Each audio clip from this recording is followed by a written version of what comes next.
get to the big picture, and the big picture is the tier ones, and this is, in my opinion, like I said, maybe Saban's best team, maybe Dabo's, in some sense, most talented. You go with the recruiting classes, you know. So, is this not? Can we finally settle? This is the dynasty game. If you really look at it as, does finally one move ahead of the other? They're 2-2, Saban, Dabo. I know Ohio State's a solid 3, but what separates Alabama and Clemson is really coaching and development. That is really, I'm not saying Ohio State doesn't develop some positions, but there's just something about I don't know, maybe it's the athletes, the way the team comes together, the adversity. Clemson seems to always get the best quarterback. Alabama gets, it's the best running backs. It's just, this is it. And I wanted your take. Do you really feel that this is I feel it's a collision course. I would be surprised if, after watching Ohio State, I felt was their best team last year, they actually, and I saw the best 2 players was Travis Etienne and Trevor Lawrence in that game. I saw 2 players beat a better football team. That wouldn't have happened against Alabama. Now, I felt like LSU was just that 1 year kind of hit, but Alabama, Clemson, do you think it's, we had a 7-game series, Mark. What do you see here? Yeah, good stuff right there. So I can both agree with the people, and it seems to be pretty split among College Football Nation, those people that say Alabama, Clemson, class by themselves. And then Ohio State's kind of in their own class. They're kind of lurking just on the fringe of Alabama, Clemson, but they're above Georgia, Oklahoma, etc. Then there's those people that believe that Ohio State is in the class with Alabama, Clemson. I can see both points, and I could do some extensive breakdown on that. I tend to believe that Ohio State is in Alabama's and Clemson's class because I don't put as much stock on winning national championships because of the invitation process involved in the playoffs. It's not an objective system that selects the playoff teams like it is in the professional ranks. Ohio State got left out twice just because they got left out. So anyway, I'm not going to get into that. To your point, the recruiting rankings and then the NFL draft selection. So we know that the talent is judged on 2 ends of the collegiate career, both the recruiting rankings measuring the talent of the players coming on campus from the high schools, and then 3 to 4 years later, the NFL draft measures how well those players were developed and just the sheer talent at those universities producing pro players. And Ohio State's at the top of that list. I'm not saying they're alone at the top of the list, but in producing just sheer talent, they're as good as anybody. But you're right. Let me I would say that there's no question that if you look at the 2014 Ohio State team, and let's put them aside and start in 2015, that when the championships have needed to be won, that those 2 schools, again, they've been given more opportunities than Ohio State, but they have pulled through. The 2015 Ohio State team was an NFL team. They were, from a talent perspective, they were the best. They were the best team in the country, but they just didn't perform. Yeah. They sleptwalked through that season, and they still went 12-1 and finished number 3 in the country. But they slipped up once. They didn't get the shot. It would have been fascinating to see them replay in a rematch Alabama from the 2014 game. That would have been phenomenal. That's what college football needed to see, not Michigan State go out there and get their brains beat out. But that's the way it fell. So I think we need to see over the course of the next few years Ryan Day's job performance. He certainly has taken the reins from Urban Meyer, and the recruiting has been just as good in all of that. But in regards to developing the talent and the game strategy and the execution, I'd like to see a little bit more. It's not a program that he built. Urban Meyer took a very good program from Jim Tressel and just ramped it up. Nick Saban obviously took a program that was like a top 40 program and made it the gold standard in college football. Dabo Swinney did much of the same at Clemson. He took an average program or a top 30 to 35 program, made it elite at the very top of the line. So Ryan Day hasn't had to perform that kind of a lift. He's merely taken the reins and done a great job. I do agree with your assessment of last year's game in trying to predict this year's, Clemson-Ohio State game. I thought Ohio State was a better team. They didn't win the game. Travis Etienne became a pass receiver. Clemson did two very smart things. Two great in-game adjustments was their receivers were not gaining separation against Ohio State secondary. They went away from their receiver and Travis Etienne was not gaining yardage as a traditional running back. They made Travis Etienne a deadly receiver out of the backfield, and they made Trevor Lawrence a runner. So they went to plan like C and D in the second half of that game. I would have loved to have seen what would have happened had Justin Fields and Chris Olave not miscommunicated on the throw that went into the end zone and got picked off, because Ohio State had moved it down to the 22-yard line. We were in line for as good as the finish was. If there's not that miscommunication, who knows what happens? They're down at the 22-yard line. They got plenty of time left. They got 45 seconds left in the game. That would have been fascinating to see it come down to, a 4-down situation inside the 10. But there was the miscommunication. And I agree with you. There are three big differences from a personnel standpoint on this Ohio State team. One is Chase Young was the best pass rusher in college football last year, and he's playing in the NFL now.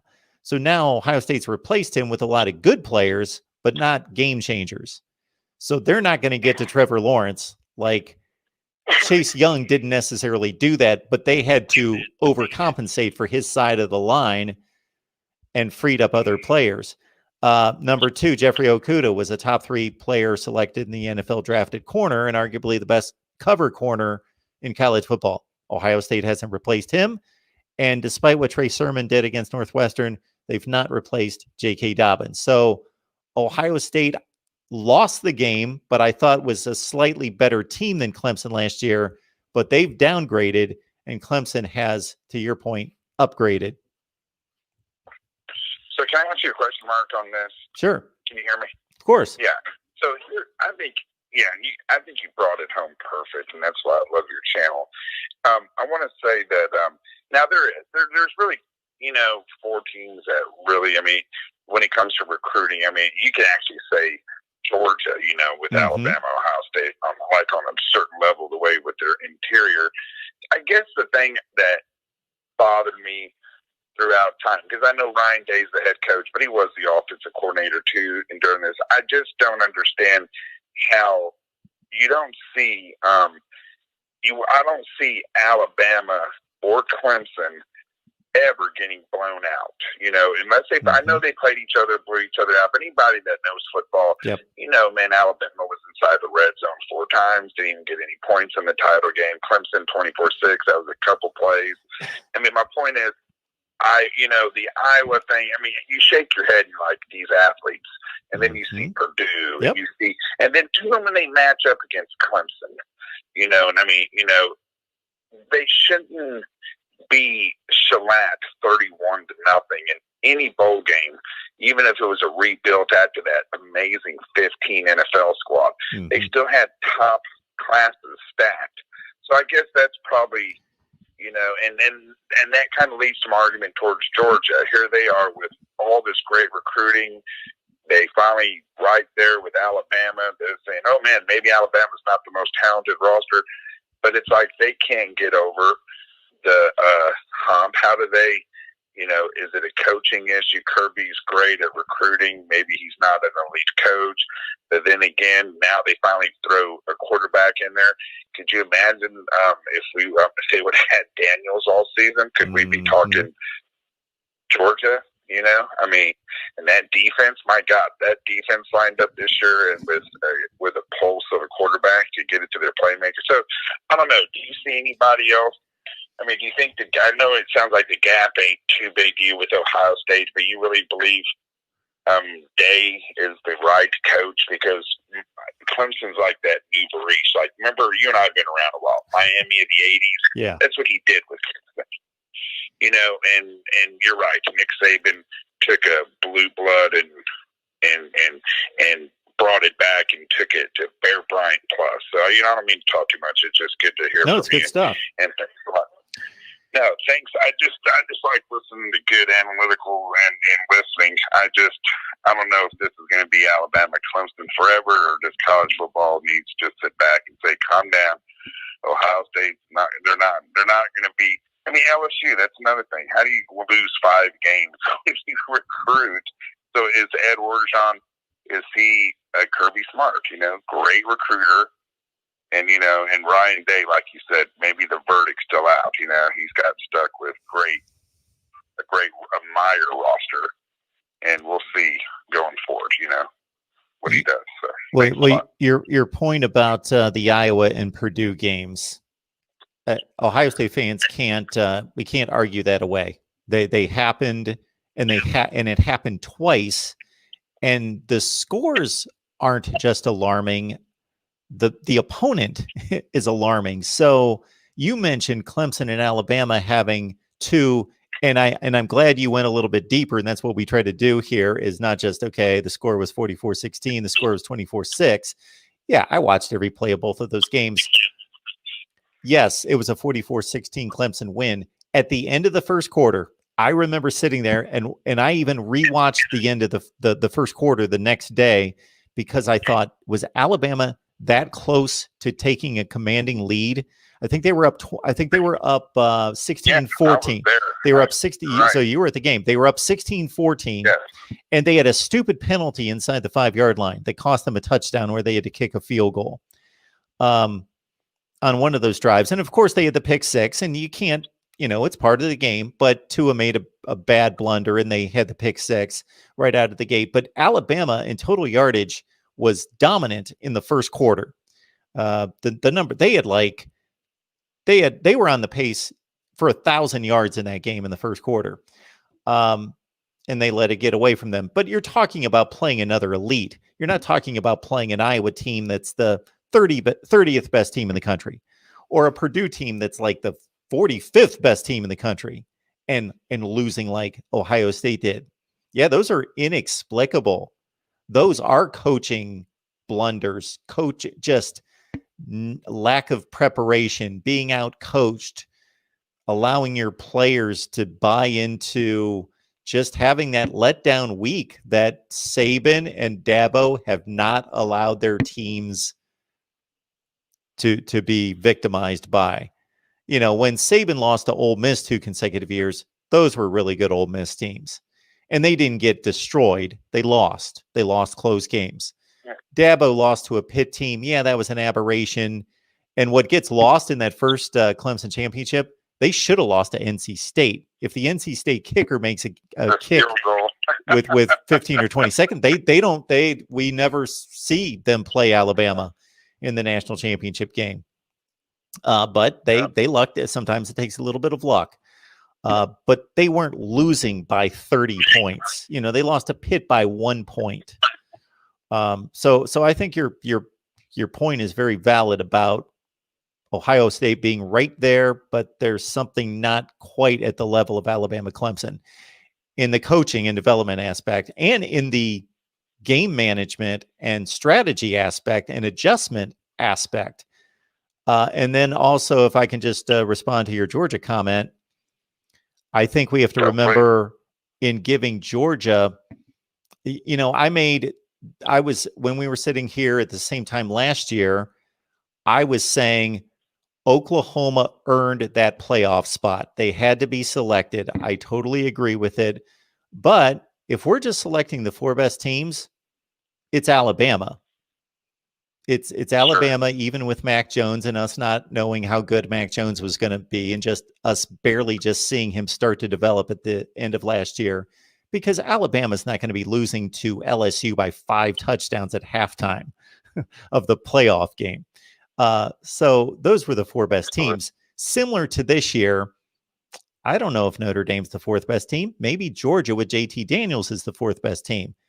When I watched them play Alabama, I know the score was 41-24, and that's why I appreciate you going beyond the score, because I've heard, I don't know how many times since then, oh, Alabama killed Georgia. No, they didn't kill Georgia. They did not. Georgia had a quarterback who put them in bad situations that entire game, and they still were at a 27-24 game with like 8 minutes left. That was a great game. I loved that game. It was a tremendous game to watch. And then the Florida game, Georgia was out of it early, couldn't catch up, stayed pretty much within 2 scores. They were missing 5 defensive starters, plus Richard LeCounte, their leader on defense, and played the wrong quarterbacks. So, yeah, it would be interesting to see Georgia with their loaded roster with JT Daniels. I would have loved to have seen him play one really good opponent, though. That would have been interesting. Yeah, because I think Georgia is definitely better than A&M today. I think Georgia, they just have they're a loaded roster. Like I said, they're strong in the trenches. They got the best defense. Clemson, Georgia, flip a coin. But, next year we get blessed with the kickoff of that game. Mm-hmm. Clemson and Georgia kickoff. But, kind of like I really think sometimes I think there's some points to be made where, when the committee, I know they're afraid of the 2-loss stigma and it's 5 conferences. But if we're really going to, like you said, it's, teams get hot. You remember that? Remember years back when Manziel, they had a couple losses, but they caught fire. Alabama lost 1 game. I know that was not the playoff era, but my point is nobody wanted to play A&M that year. They were just on fire.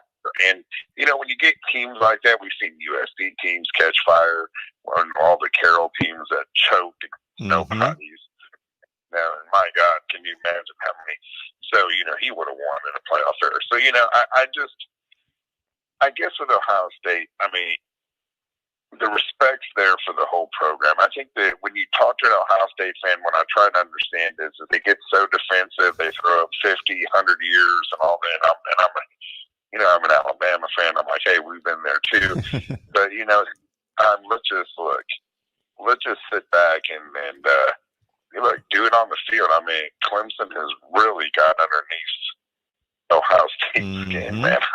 Yeah. And honestly, and I think you and I can agree. Clemson rebuilt, after Watson left. And then it's just the D-line.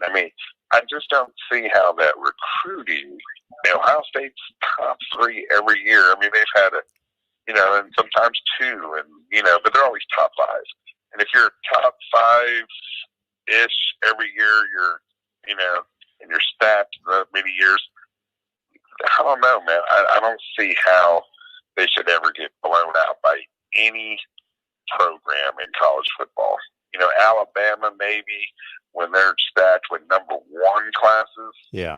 But anybody else now, so I don't know. I think Georgia is definitely maybe move them to the Pac-12 when we get 4 teams in every year. I don't know. You can't move them, of course. They're SEC down south. But my point is, it'd be funny to. I don't know if we'll ever allow Georgia, Ohio State, and Clemson as the number 1 program in the country, just like Alabama fans see them as number 1, themselves as number 1, and Clemson fans.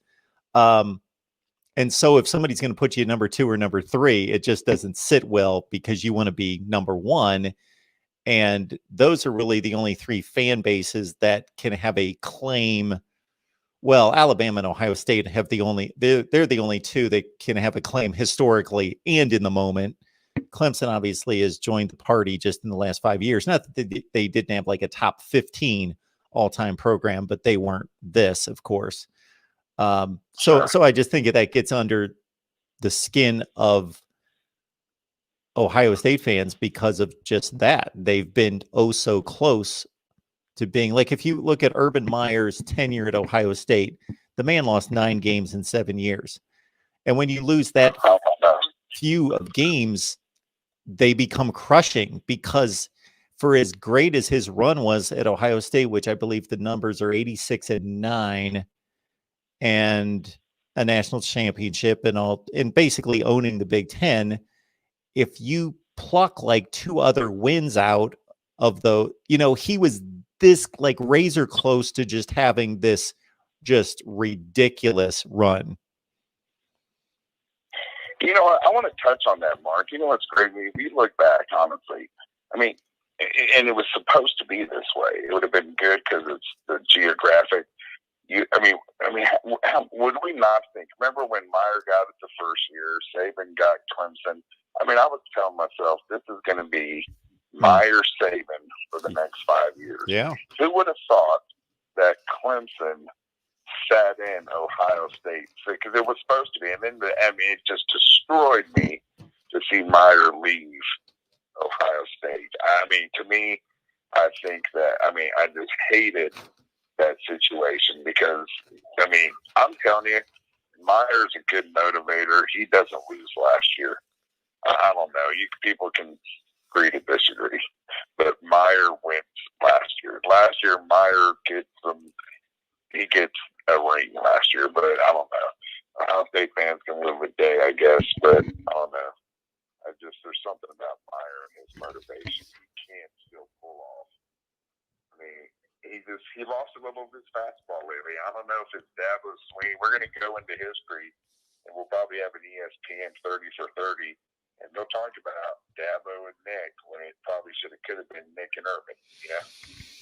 Yeah, it's a great point that you make, and we've discussed it here that if we turn back the clock 6 years, we're sitting here before Alabama, Ohio State. We're just, a week away, and Alabama's the gold standard right then, as they are now, but there's really no competition at the time, even though they blew it against Auburn, of course, the year before with the kick 6, but they were still just, they were the gold standard. And then here's Ohio State. Do they belong in the playoffs or don't they? And boom, they beat Alabama. They win the national championship. And suddenly you're like, okay, Meyer, he won 2 at Florida, and now he's got this rolling at Ohio State.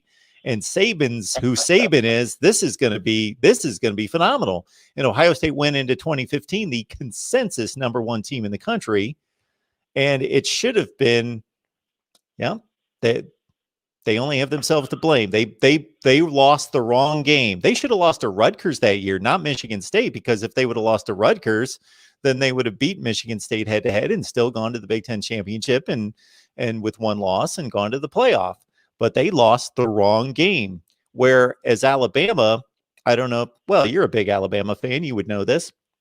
If you remember, Alabama lost to Ole Miss. So they almost pulled an Ohio State in a sense. They lost to Ole Miss.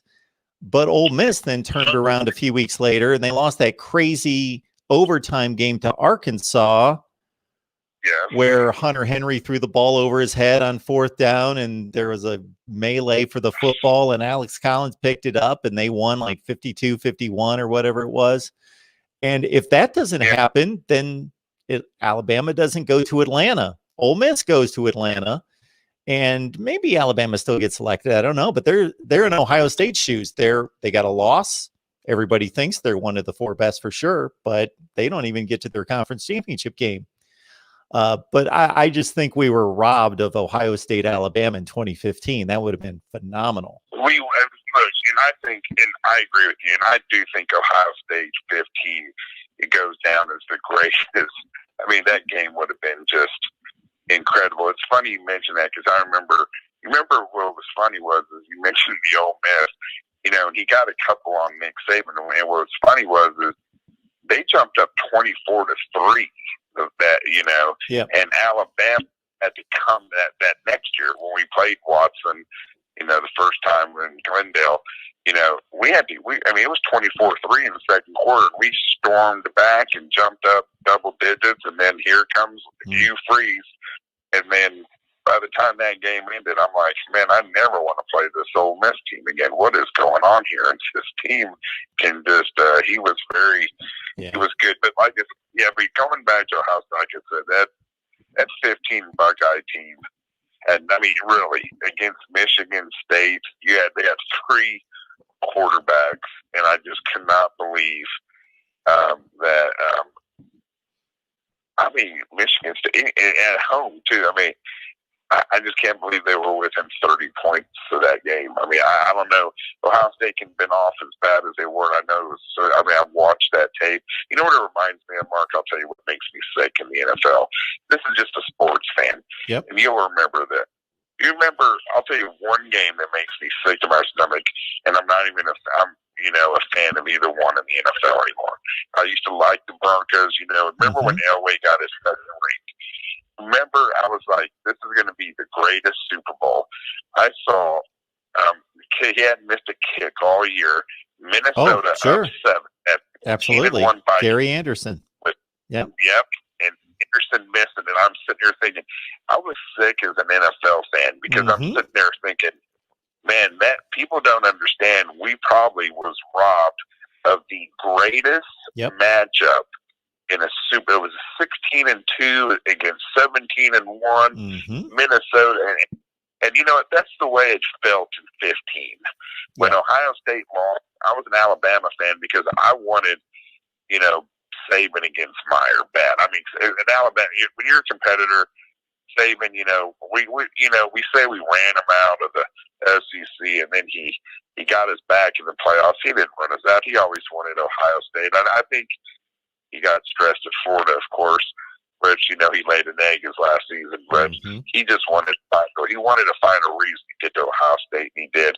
And man, that's what 15 reminded me of, that Minnesota Bronco. Yeah. Yeah, that's a great comparison. Yeah. It is, man. I mean, I can't think for NFL that would have been the match. And you know what? I'll be realistic with you. We had Coker that year as our quarterback. If you gave me money in the way, I would have said Meyer would have repeated that with that 15 team. I think he would have finally figured out the QB position in a month. He finally would have went. Somebody would have been able to throw the ball.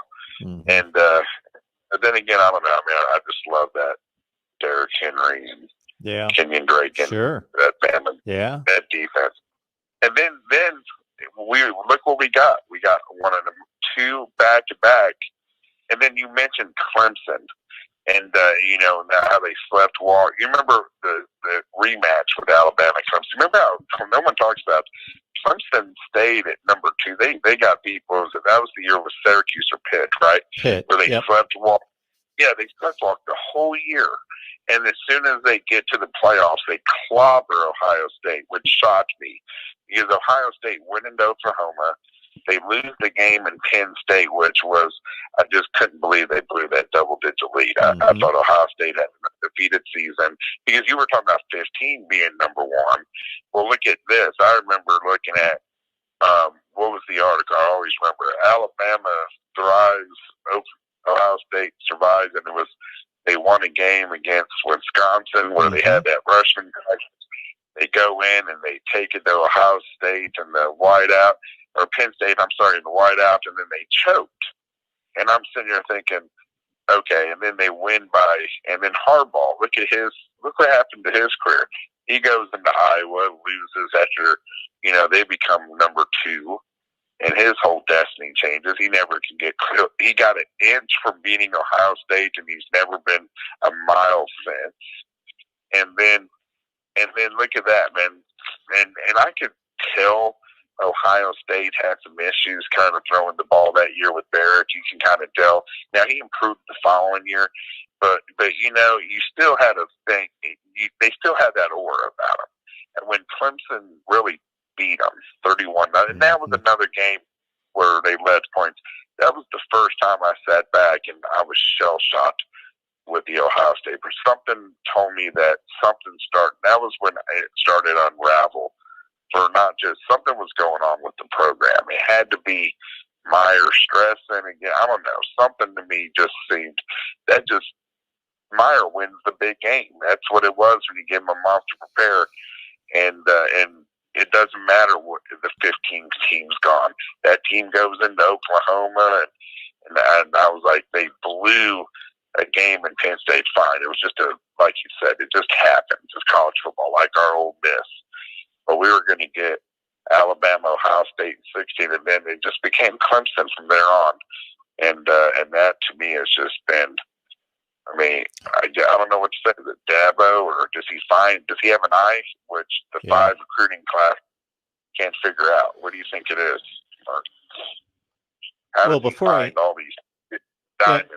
Yeah, before I respond to that, reminds me of something I mentioned to somebody the other day that brought up the 16 game against Clemson, and I said that in the moment I could see Ohio State struggles on offense. It was evident to anybody. They beat Michigan on defense and guts and whatever they could squeeze out, because they were not offensively. They were outplayed by Michigan, and they just again just gutted it out. That team beat Northwestern 24-20. They struggled a number of times offensively that year. So that was my concern. Just looking at the nuts and bolts of how the teams are playing going into the Clemson playoff game, I thought Clemson's a better team. How is Ohio State going to score in this game? And I wasn't thinking they're going to get shut out, but I'm thinking, oh, they're going to score, 17 points or 14 points in this game. How are they going to score? But I trusted Urban Meyer that much that I thought he'll figure it out. Same here. He's done it all these other times, so he's going to figure it out. He was like 13-2 in postseason game. He's going to figure it out. But it didn't happen.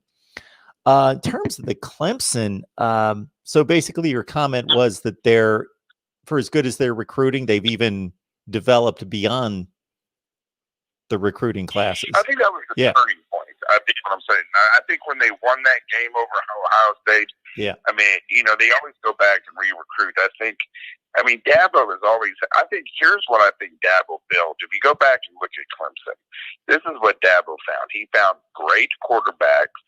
And he found but it was really at first wide receiver U was Clemson. And what he did was he invented that 50-50 ball, receiver go up and get it. And Clemson, he just got a hold of a 5-star quarterback that became special. They got tough, in the D line. And I'll tell you what, after that game, against Ohio State, man, I mean, I don't know. I just sit back and I just look at how Clemson recruits, and all of a sudden, man, it's just like, look at Nolan Turner's, okay? Look at those kind of players. I mean, nobody even wants to get. I'll tell you what, I would take Nolan Turner anywhere in my tight secondary right now because of his. I mean, the way he can read a quarterback, it's just phenomenal. What he lacks in athleticism, he makes up for in his just reading, the quarterback and the play. And same with, with a lot of the guys they've brought in through the years. And you notice their linebacker, it's always somebody that, it's a very complex defense. You get the Skowskis and the the Bowlers. I mean, they always have that hard, rugged, then, Isaiah Simmons, of course, they always have the talent. They do get talent. Don't get me wrong, especially what they're raking in now with their linebackers are definitely. That's where I think Clemson's really improving is what they've grabbed these last 2 recruiting classes. It makes me scared because here's what I was told yesterday by someone: Clemson will have their most talented roster next year. And I was sitting back thinking about it, and if you look at how great Ohio State recruiting class was, this one right now and last year, they said Alabama had 37 of the top 300 composite. Ohio State had like 32 or Georgia 30, and I'm thinking, wait a minute, and Clemson was way above. Clemson was at 33, and I'm like, that's top 300. They don't go and stack their roster. They don't transfer programs. They stay with their guys. And then that's something else too. You notice they don't go and get people. That's something Dabo doesn't do. So he kind of has this. It's like Dabo and them have their own formula. Have you kind of noticed that? Mm-hmm. Yeah. And that's what makes it unique, I guess. So, I mean, Mark, I just want to say, man, I mean, I just love talking ball with people, and I haven't talked to you, I mean, ever, and I appreciate your show. I listen, and I don't mean to ramble too much. I just love talking, college football. But I just think, I mean, your guts tell you, though, man, that this is Clemson, Alabama 5. I mean, or if you really think, because I think Ohio State has the athletes, but I just don't see Trevor Lawrence, man, is like, I mean, let's sit back and look. Everyone always says the greatest quarterback since Andrew Luck. I'll tell you what, man, this dude's John Elway. I mean, he's the best. I mean, the way he moves, man, it covers yards. I mean, he looks like a grown. I'll tell you what he reminds me of. Remember when you were young, you could play backyard football? He's the older brother that comes out and plays with you, and you're like, oh damn, why? Excuse me, but I mean, why is this guy? And he just looks. That's what he looks like out there. He looks like I mean, this kid. I mean, his talent. I mean, the way he can just read, and he's so long, and he can pull that ball back, and and he pulls it back so good, and he's gone. I mean, and he can just his football speed is just so ridiculous. It's and I see D-backs trying to run this kid down, and I'm like, man, he covers. I mean, just so much. I mean, Clemson really makes me nervous. I mean, I like our matchup. I think our defense has improved at Alabama, but I think Clemson, Alabama this year is going to be a treat with Waddle coming back. I mean, he should be back for the top. What couple guys that I know on the inside, they believe Waddle will return. That should at least decoy or because I mean they say he's looking really well. I mean, he should be back by the championship game. That's going to make this. That's going to be a game. And I mean, but unless you think different, Mark, do you think that Ohio State and Notre Dame have a good chance, puncher's chance, or do you think it's Clemson, Alabama? Well, I always tend to think anybody's got a puncher's chance that's made it this far. So that's what I would give Notre Dame. And when I say puncher's chance, I mean 5 to 8% chance. Ohio State and Clemson, I see more like 60, 65, 40, 35 Clemson's favor. Like a decided advantage, but not crazy. I think the line's pretty fair at a touchdown. I think what we talked about early in the conversation in regards to why Clemson's a little bit better this year and why Ohio State's not a lot worse, but they're decidedly, it's easy to see and point to the factors and the personnel losses that make them not the team that they were last year. And Justin Fields has to get it together.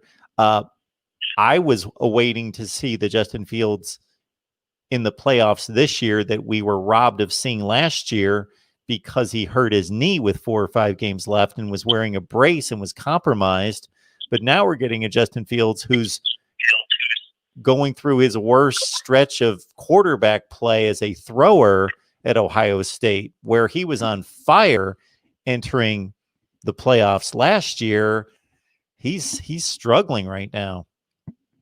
Do you think there's something to that injury? Is I mean, I think there could be an injury with the thumb. He's taking some hits because he's taking off at the ball, or maybe something, man. If it ain't his thumb, maybe he's not trying to disclose something. Maybe he got hit and we didn't, go back. Maybe I'll go look at some tape. I'm trying to think, did he take a hit? Maybe in the ribs or something that we don't know, and maybe he doesn't want anybody to aim for it. And I don't know, maybe there's something psychological. I don't know what to think. But what I do think, though, with I try to match up. Okay, Notre Dame. If Alabama most likely wins this game against Notre Dame, which I think Notre Dame's going to come out on fire, they're going to play physical. They're going to try to keep Alabama. I think that's more. They might, I think Alabama 35 kind of. Notre Dame will get some respect. 17. I think they'll give more fire and Saban. He's not going to want to just pull away. Once he has it in the bag, he'll pull the team.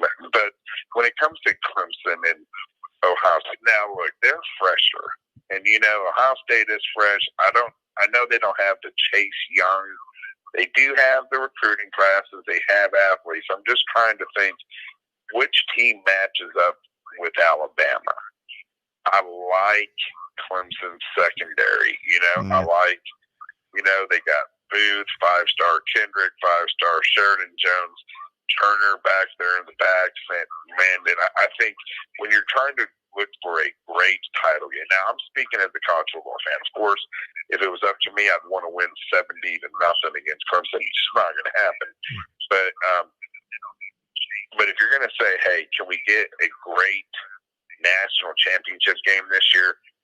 Clemson, even if Waddle comes back, which it does seem like it will happen, Clemson, then Ohio State has injuries in the secondary. What was it? Cameron went out. Mm-hmm. Fort Williams was out for the year. I think there is some liability there. Now, do I think, I don't know. That front seven is solid. I don't care what anyone says. They don't have the guy, but they're all good players. They can stuff the run. They're physical. They go up against that O-line.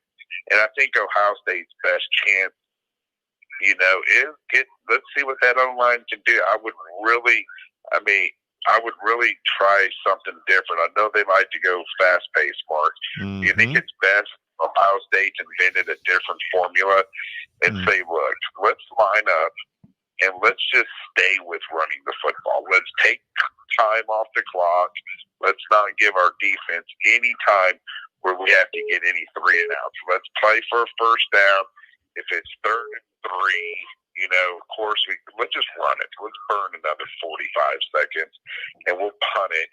But because let's not get into a shootout. I'm trying to think maybe they're a fresher team. I don't care what anyone says. They're fresher, and get Clemson into deep waters, and then turn on the Jets.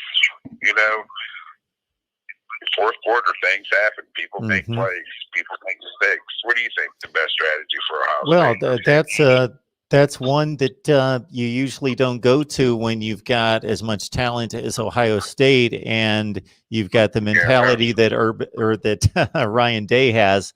That hey, we've got a quarterback and receivers that we want to just dial it up and use our speed and our skill and all this talent because that's what they're used to, having that advantage. But you make some great points in terms of protecting what might be an injury that's compromising Justin Fields, an offensive line that's a better run blocking line than a pass protection line. Northwestern, for as much as Justin Fields didn't play a good game against Northwestern, he was under siege a lot of that game. Northwestern would bring blitz packages that Ohio State's offensive line didn't pick up, didn't shift and make the right line calls, and miss things.